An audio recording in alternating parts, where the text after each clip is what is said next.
Lucario is looking to dash around the battlefield and kill carries, and he's pretty good at both. But there is some nuance to this character that can be a bit confusing, so let's talk about it. Lucario's first ability is Quick Attack, where you dash and deal damage. Lucario's other move is Meteor Mash, where you're going to deal damage and knock enemies back away from Lucario.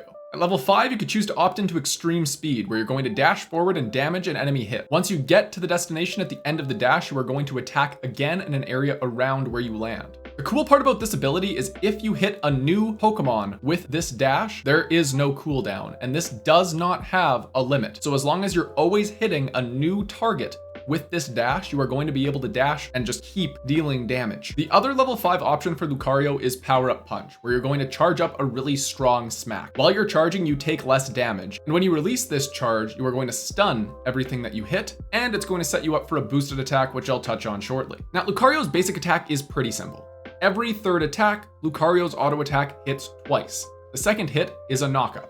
While we're here, I might as well touch on the passive. Whenever Lucario drops below 50% HP, you are going to gain a shield and increase movement speed. Now at level 7, you can opt into Bone Rush. With Bone Rush, you're going to hit everything in front of you and knock them away. You are going to basically hit up close with Bone, throw Bone, and then you can reactivate this ability to teleport to Bone.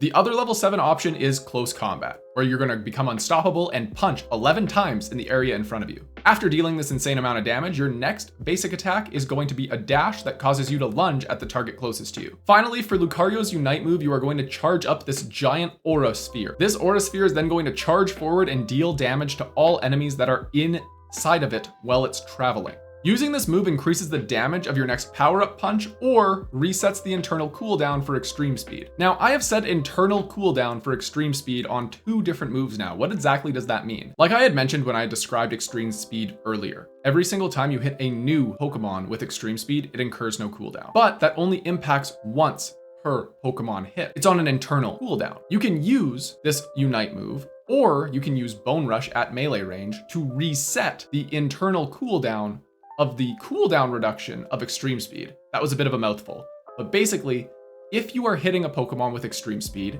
and then you hit them with the melee of Bone Rush, you can then Extreme Speed them again and still incur no cooldown.